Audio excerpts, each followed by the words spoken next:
Hey everybody, I'm back with another review, and this time I'm touching on the differences between The Legend of Zelda Breath of the Wild and what I'd call the classic Zelda setup. Now for those of you who watch my channel mainly for the reviews, it's actually been a while, and the reason being that last year I moved to Japan and have temporarily shifted the focus of my channel to covering events and lifestyle here in the East. So if that's something that interests you, please feel free to check out the rest of my channel. But as I've become even slightly more settled here now, I figured it's time to pick up where I left off. So let's go!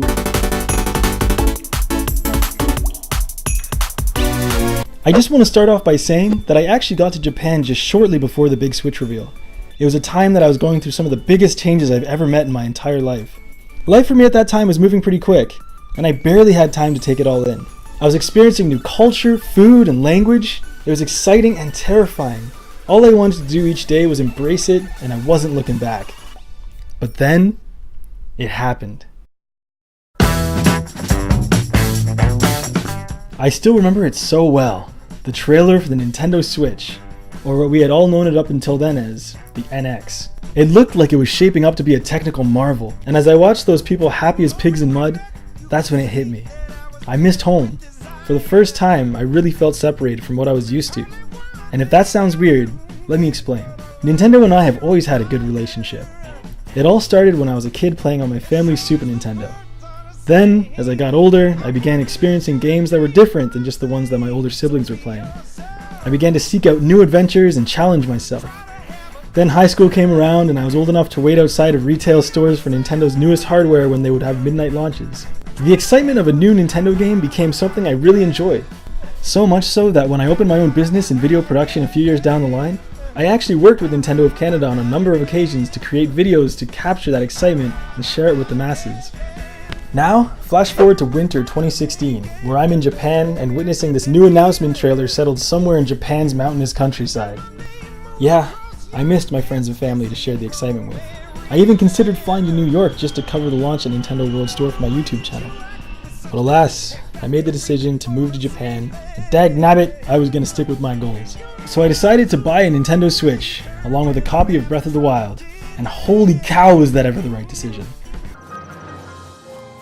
The beauty of this game was just something I could escape to after a long day of working and studying. I think a lot of people can relate to the refreshing feeling of escaping into this open world, first of its kind Zelda game. It broke boundaries and pushed the limits of all that we came to expect from this series. But how much of that can you do and still retain the same heart of a Zelda game? Today, that's exactly what I plan to find out.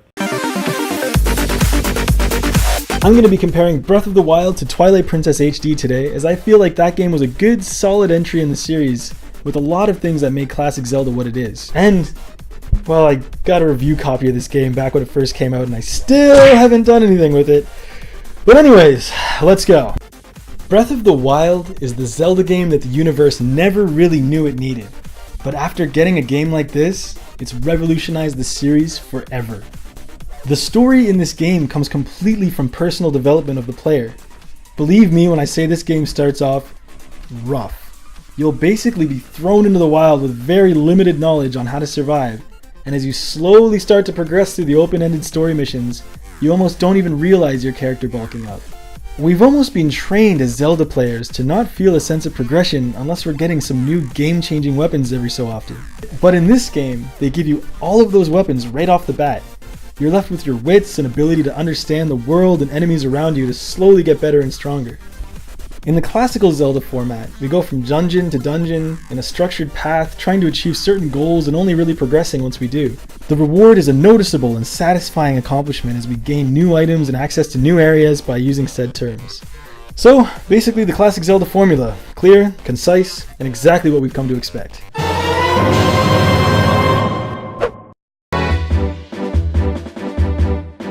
Breath of the Wild basically took concepts and ideas from modern sandbox games and built on them immensely, while giving them that Zelda twist. Anything that's within the sight of the game you can travel to, and believe me, that gameplay element will keep you up past your bedtime way too many times. Earlier Zelda games didn't come anywhere near that level of exploration. Now granted, there's a good reason for that given the hardware and spec limitations of that time, but still, it's something now that everybody has experienced and it's going to be really hard to beat. I remember one time I was playing Breath of the Wild and lightning kept hitting me over and over again and I couldn't figure out why. Well, It turns out if you're holding anything metallic in a thunderstorm, you'll get struck by lightning faster than you can say. It was annoying at first, but once I figured it out, it just made sense. And that's one of the best critiques about this game, is that a lot of things that happen in the environment just make sense. However, Breath of the Wild is a huge world with monsters and mountains and skies and water over there. But where are all the people? And the world is so vast, at times it can feel so empty. Twilight Princess has a full world loaded with characters and personalities. Practically everywhere you go, you're going to have someone to interact with. And I really like that feeling. Basically, Breath of the Wild took what we're used to with Zelda mechanics and Zelda ideas and turned it into something massive. A masterpiece, a game that will be remembered for many, many, many years to come. Probably a staple that people will base other Zelda games off of. You really get that sense of desperation that the world is being devastated and you're there to help after 100 years of silence. That aspect of Breath of the Wild is just undeniably awesome, and it really gives the game the magic of what it is. When it comes to the classic Zelda formula, it's something that's been around for years, something that people have grown to love and respect and deeply care for. And if people's love of the series is anything to say for it, it shows us that this formula is definitely successful. So really, comparing these two games is a little bit more difficult than I thought it would be when I first started making this video. They retain that Zelda charm, but in completely different ways.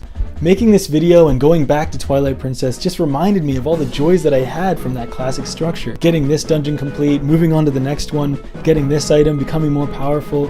Having that story to follow was really, really fun, and it brought me back to a simpler time with Zelda.